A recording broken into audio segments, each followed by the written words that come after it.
Montreal, obviously, we talked about that. That was a very ugly night for wrestling. Um, Right. Another night that you officiated, Yeah. uh, but got ugly pretty fast was many years later, the long-awaited one-on-one showdown between The Undertaker and Goldberg in Saudi. Um, that's kind of gone down as one of the biggest disasters in WWE history, and Yeah. such a shame because it had such promise. I know there are a lot of factors that went into that. What can you tell me about the match and how far were you into it before you realized, wow, this one's gone completely off the rails here, It's and it's not got far another along. hand? It is not far into the match at all. It was a long night, man. Long day. We traveled to Saudi It Arabia. was I remember hot as when well, wasn't it? it was Right. very hot, but I mean, it was nighttime at that. We were in the arena, but everybody was jet lagged. Everybody was jet lagged because like a day later was when jet lag sometimes hits you later on. And I mean, when I remember we get in the ring maybe at 11:30 midnight or something like that for the last match. I remember going through the lot, getting some last minute stuff, making sure everybody's ready. Like who had to be a gorilla. Goldberg was in his room. They do the whole knocking on the door and all that stuff. But I had to make sure I got a couple things. I remember running back to Gorilla through the locker rooms. Everybody's passed out on the floor sleeping. There was like so many people sleeping. Everybody was exhausted, tired. I was exhausted, tired. But I remember doing probably like a 2 or 3 Red Bulls to stay up that night to get this match done. Yeah. Um, so I mean, and everything was fine. I mean, Goldberg's entrance came out to the ring. He came out. He actually ran by the match, everything to me when the lights went out for Taker's entrance and his long entrance and stuff. He called back the match. He said, "Hey, brother, let me call back the match." Yes, yeah, sure, no problem. So Bill called it back to me, and everything was cool. Um, some people were saying he was concussed from backstage, but I didn't believe that because he called back the match so fine to me and didn't miss a heartbeat. But when he hit the turnbuckle in the beginning of the match and went through the turnbuckles and hit the post, at first I didn't know if it was the bolt on the bottom of the rope that got his head because these bolts that hang down, Mm. and didn't know if they didn't cover it or if he just kind of crashed and burned into the post itself.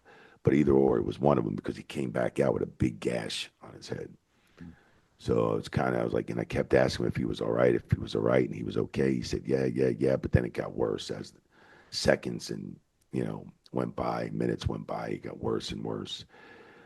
Um, I asked, which at times you thought you had control of, stopping a match when somebody's seriously hurt, but I had no control that night to stop the match. So it just went on. And, when you're hearing Goldberg got $2 million or Taker was getting 3 or 4, and then there was a lot of money on the line with this match. First time I think ever wrestled together, Hmm. maybe. And it was like, the company was paying us, Saudi Arabia was paying the company $50 million and all this.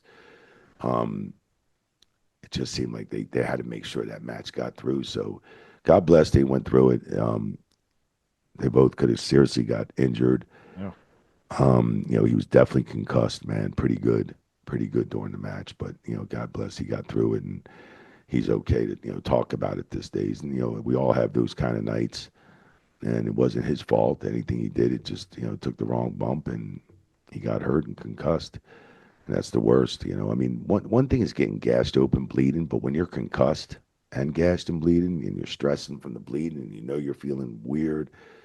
Some guys aren't concussed when they're gashed open; they're just gashed, the hard way. So, yeah, it was just the look on Undertaker's face. Some of those moves that were I didn't know if the landing was going to be, oh my Lord, just looking at it going, oh, and it just, you okay, guys? Just kept checking on everybody. And at the end, when Taker sat up, man, the look on his face, he came out of character. It Yeah. was just, definitely came out of character.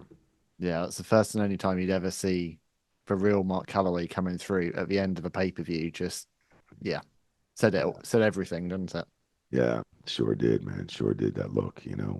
So, it's just, it happens. Those nights happen. So I'm just glad everybody was able to walk away. Yeah. They Still got got through it paid. somehow. Still got paid, right? Still Yep. got paid. Still made the money. They're still going to Saudi Arabia. Everything's good to go. So, Yeah, You know, they and got it the feels also like their Saudi shows have become a lot more normalized now. The first year or so, it was all about like I remember they got Shawn Michaels out of retirement for a match, right, and it right, was like right, it had to be trading on the legends. Now it's actually trading on the brand, and right, they are just part of the premium live event schedule now, which is much healthier.